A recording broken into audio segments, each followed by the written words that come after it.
Welcome to this NPTEL lecture on antennas. Now, we will see today some advanced topics. The first we will see array pattern synthesis. Actually, we have seen array antennas, but we have seen only one dimensional antennas. Today, we will first see the two dimensional antenna and then see that there is a need for having a synthesis procedure in antenna, array antenna design. So, that we will try to see, though we will not go very deep in that, but just I will sketch that whatever you learned. If you want to explore that antenna synthesis problem, you can go with this background. Okay, so, first let us consider a two dimensional array, because we have not considered that. So, you see a two dimensional array. For simplicity, I have taken that it is a one dimensional array in x axis and also in the z axis. This one dimensional array is repeated. So, I am considering that as before n plus 1 element along x axis. Now, today there are such m plus 1 number of such linear arrays. So, total elements are n plus 1 into m plus 1. Okay. They are uniform spacing, that is why uniform array, and also the excitations are there are same excitation. So, we can this array may be described as an array of m plus 1 linear arrays. Thus, by using the principle of pattern multiplication, the two dimensional array factor will be the product of the array factor for m plus 1 linear array along the z axis with the array factor for the n plus 1 elements arrayed along x. So, we can write the array factor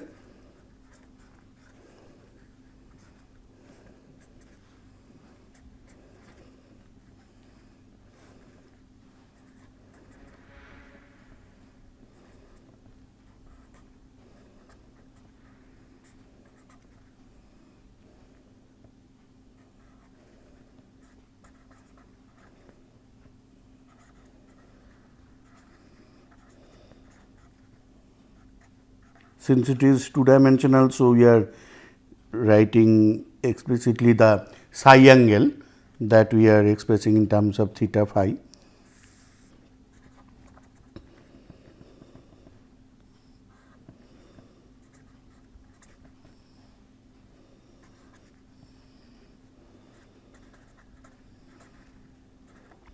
Khali name.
Where you can note that we have used this, that AR cross AX is sin theta cos phi and AR cross AZ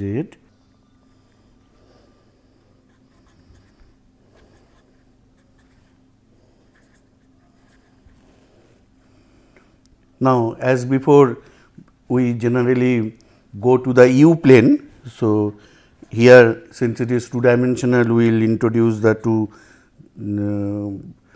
quantities u and v. So, u as before we will write as k 0 d sin theta cos phi, and u 0 is alpha d, and v we are introducing as k naught d cos theta, v naught is beta d, and so we can rewrite this array factor, two dimensional array factor, as I naught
So, this array factor has its first principal maxima when u is equal to minus u 0.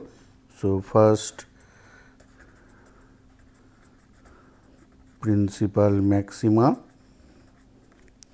when u is equal to minus u 0, v is equal to minus v 0.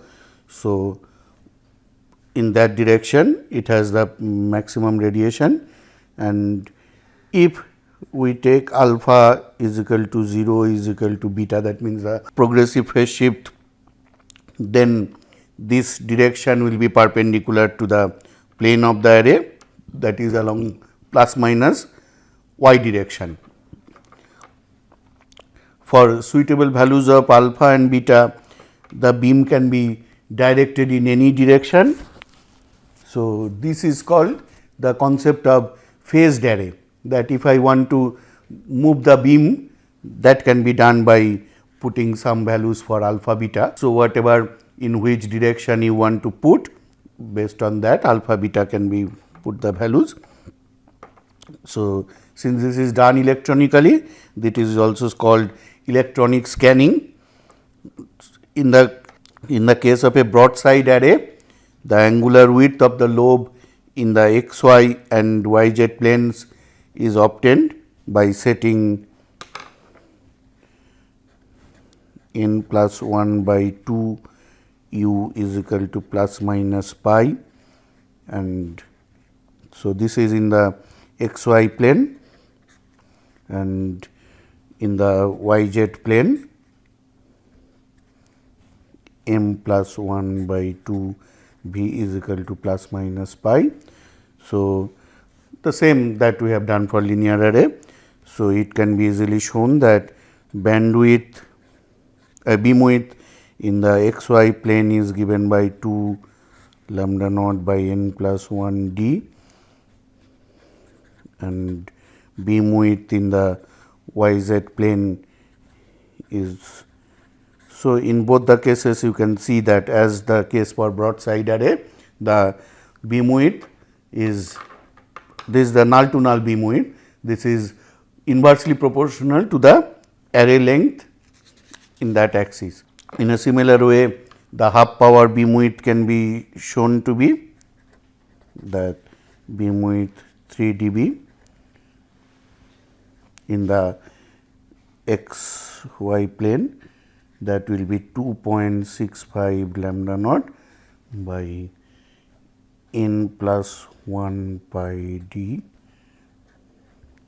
and beam width 3 dB in the YZ plane, it will be 2.65 lambda naught m plus 1 pi into d.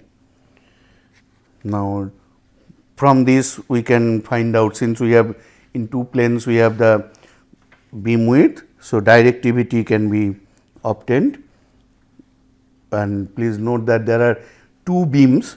So, directivity will be 4 pi divided by 2 into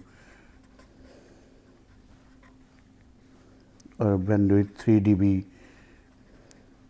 that x y into beam width 3 dB into y z. So, that if you do it comes to 8.83 n plus 1 m plus 1 d square by lambda naught square. Now, we can say that n plus 1 into m plus 1 into d square, that is the area of the whole array. So, 8.83 area by lambda naught square. The same thing, that physical area as a electrical or in terms of wavelength, that means the electrical physical area into the some constant term. So, that is directivity is proportional to the area measured in wavelength square. So, this is a general property of area antenna. So, in this case also that came. Now, the question is that this is two dimensional array, that time we have not covered, but in general two dimensional arrays are common. If you want to have a phased array, it is better to have a two dimensional array. Now, we will again go back to the linear array and we will see some interesting results. So, let us see the array factor for an equally spaced uniformly excited linear array for, we will see few array numbers. So, here let us say that we have 3 element array. This is the array factor turns out. Here it should not be psi, actually it is u, f u, u versus u, please correct it. It is wrongly written, because we are, our thing is u, or you can say function of u plus u 0, and this is u plus u 0. So, that axis. So, this is for a 3 element array. Then if I do for a 5 element array, n is equal to, again it is not n, n plus 1 is equal to 5.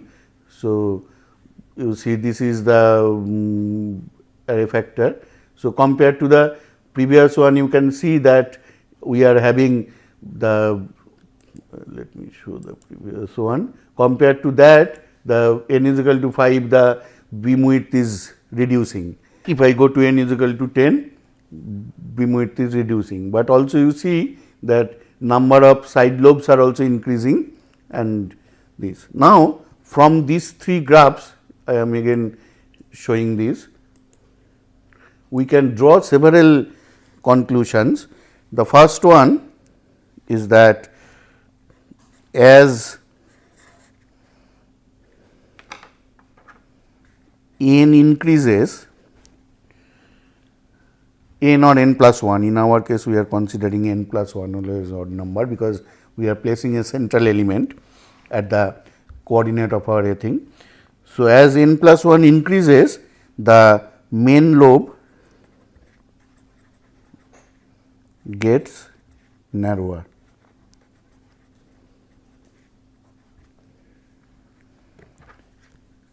So, this is one of the observation for an uniform linear array, it is always true.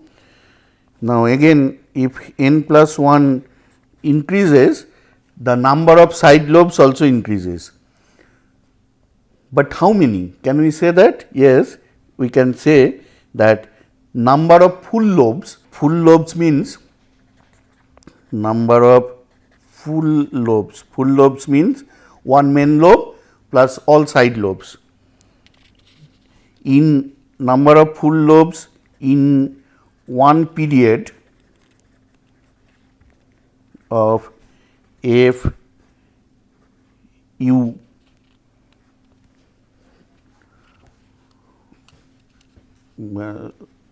one period of F U that equals n, where n plus 1 is our element number. That means, if I have 3 element array, I should have 2 lobes. You see, 3 element. So, this is one full lobe, this is one, so 2 lobes. Go to 5. So, we should have 4, 1, 2, 3, 4. 10, 1, 2, 3, 4, 5, 1, 2, 3, 4, 5, 6, 7, 8, 9. So, this is a general thing that number of full lobes will be n if we have n plus 1 element array. Now, the fourth property is that, or this is third property, is that the minor lobes, if you calculate, it will be minor lobe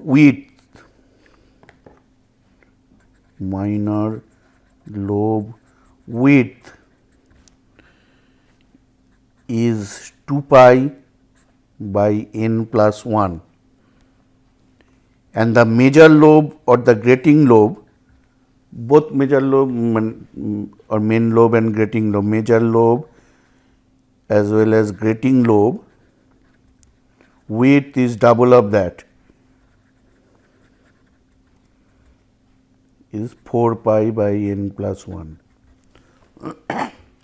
So, you see that total how many things? So, I have 2 pi into n plus 1 into, can I say that, n minus 1 side lobes in a period, because I said total n full lobes.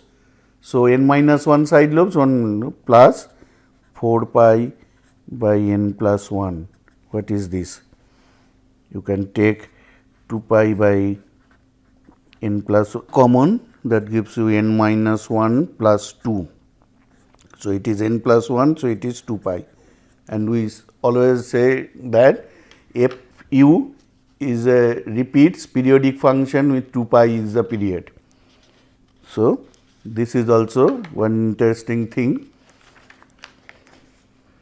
And the fourth property is, what is the side lobe level? We have already defined side lobe level in the basic parameters, that is the maximum value of largest side lobe, largest value side lobe by the maximum value of main lobe. So, as n increases, this SLL decreases. So, if you calculate, then for n plus 1 is equal to 5, we get SLL is minus 12 dB, n plus 1 is equal to 20, SLL is minus 13 dB. If you have larger than this, SLL will approach the value that we have already derived, 13.3 dB, or roughly we call it minus 13.5 dB. So, side lobe level cannot be put below minus 13.5 dB by an uniform array.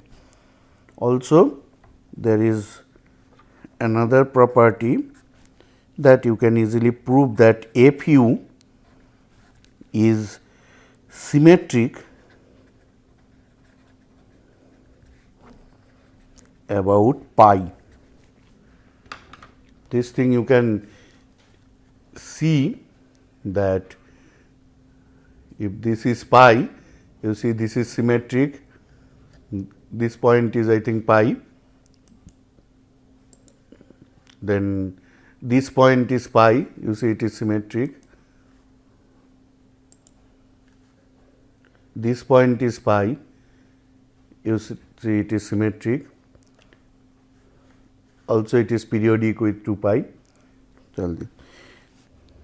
Now, the question is actually these properties are interesting, but this is actually a drawback, because you see that if I have an uniform array, I cannot put side lobes at my specified values. Suppose in some application if I require it to be 20 dB, I cannot do, and in radars, in various applications we require it to be much lower, and also we want that the gain also, the directivity is also fixed for linear arrays.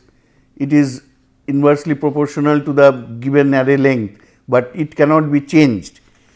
So, that actually puts a bottleneck that okay, we can get it. So, we will have to have more elements to decrease the value, but then the problem is that size may not be available, so much array length may not be available for an antenna, and also if I want to increase the number of elements, then the element spacing, because already there is a restriction on element spacing that I cannot go beyond lambda naught by 2. So, if I want to put more number of elements, I will cross that and I will invite grating lobe, which is again not desirable. So, actually you see there is nothing to do from our side much. As a designer, we do not have much to do if we choose an uniform array. So, that is the motivation for going to that, can we synthesize any given pattern. Suppose someone wants some exotic pattern, suppose I want Fu by U, in many cases we require Fu by U to be like this.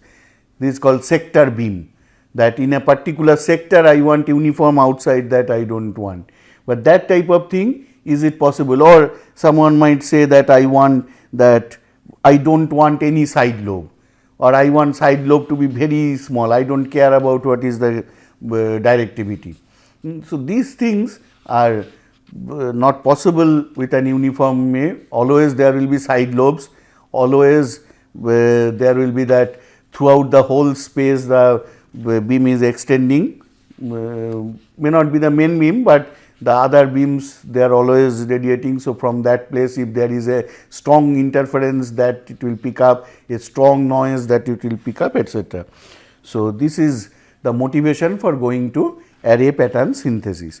But before going there, I will see, if you see my earlier array antenna things also, there is one thing that I always express the array factor as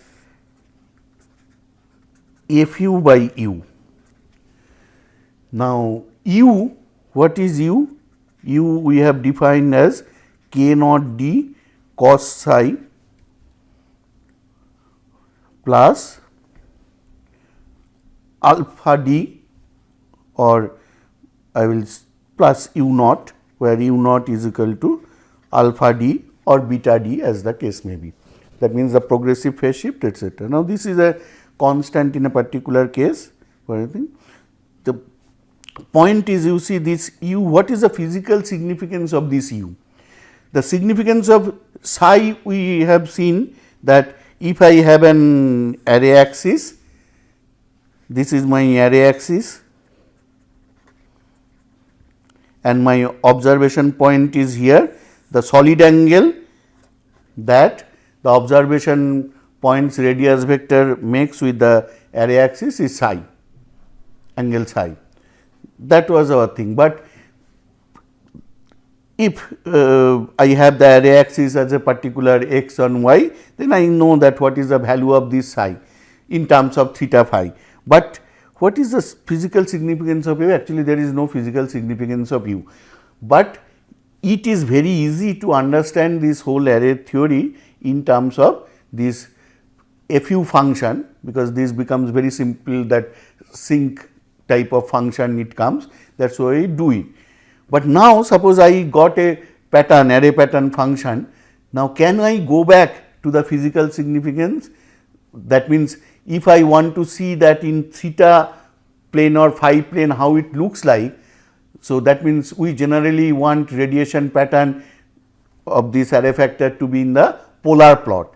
So, how to do that? That we will now see. So, in this lecture we will see, suppose I have a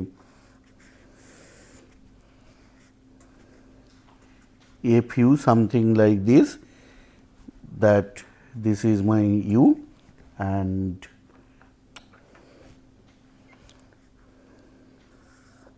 this is my, I am taking the mod. So, there is no negative term. I am arbitrarily drawing it.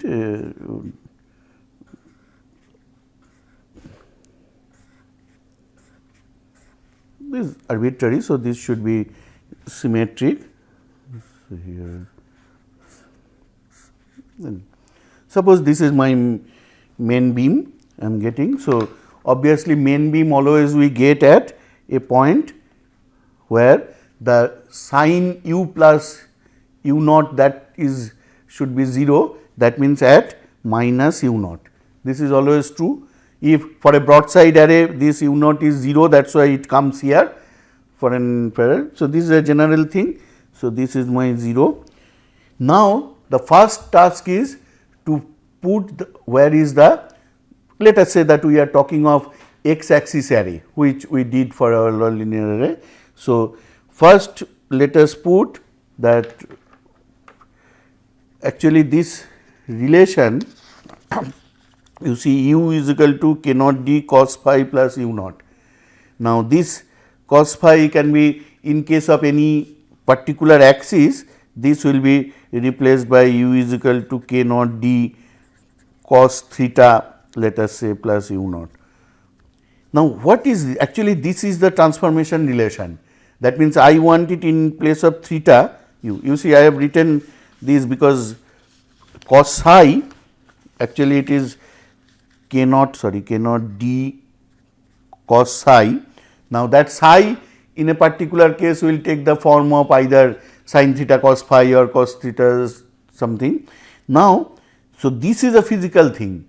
Now, theta can, suppose we are looking at that we want the thing that in the phi, a fixed phi plane. So, theta is a physical thing, it is the elevation angle, that means with the axis you see. Now, what is the theta? Theta can vary from minus pi to plus pi. So, what will be the visible space? Visible space is in the u plane or in the u variable, the visible space will be from minus k naught d to plus k naught d. So, first in this pattern I will have to locate that. So, let us say that arbitrarily this is my, arbitrarily I am saying because this pattern I have done here.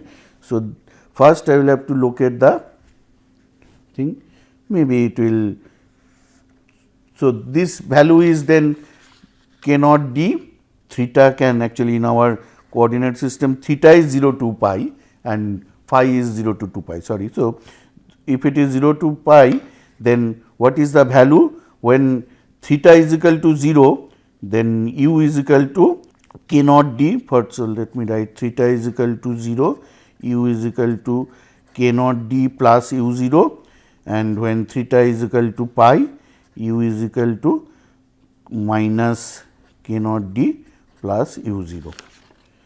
So, basically I will have to locate that this is my k naught d plus u 0, this is my, let us say, minus k naught d plus u 0. Okay. So, this is my visible space I want. So, then if you look at this expression u is equal to k naught d cos theta plus u naught, can I say that in the theta plane or in terms of theta, this is an equation of a circle, u minus u naught is equal to k naught d cos theta. It is a nonlinear relation, but it is an equation of a circle. So, the next thing I will have to do, I will have to draw a circle. I will have to draw a circle. Where I will draw the circle? The circle will be centered at u naught. The circle will be centered at u naught, and the circle's radius, the radius of the circle, that will be n plus 1 by 2. So, radius is n plus 1 by 2 k, what I will call k naught d. This is the radius, center is minus u naught. So, this is a circle, and this circle you will see extends this whole visible space, because I have taken this k naught d, you see minus k naught d. So, this is represented. Now, any point you want to put there, what you do, you see that suppose this is u plane. So, you draw the visible, always this circle will be covering the visible region. Now, you suppose, actually let us again come here, suppose I want what is the value of this point. So, what I will have to do from here, I will have to put a vertical line, that line will intersect some point at this circle. Now, from the center you draw and connect this intersection point, and now from this plot you find out what is this value in this scale. Now, in this line you plot that, maybe it is, let us say 2 dB. So, it will come here. So, this is a point on the final polar plot. Similarly, this point, suppose it will come here. So, this point may be here, this point let us say here. So, it will be somewhere here much lower. So, you see that finally, when I take this plot, it will be something like this. So, every point now you make and then take a locus of that, that will give you the polar plot, as this fellow is doing. You see that main beam is here, in the u plane it looks that it is in the center, but actually if you put, you see the beam is tilted, actually the beam is like this. So, this point will correspond here. So, this intersect, and then from here the value we put, and that point is here, that point is here.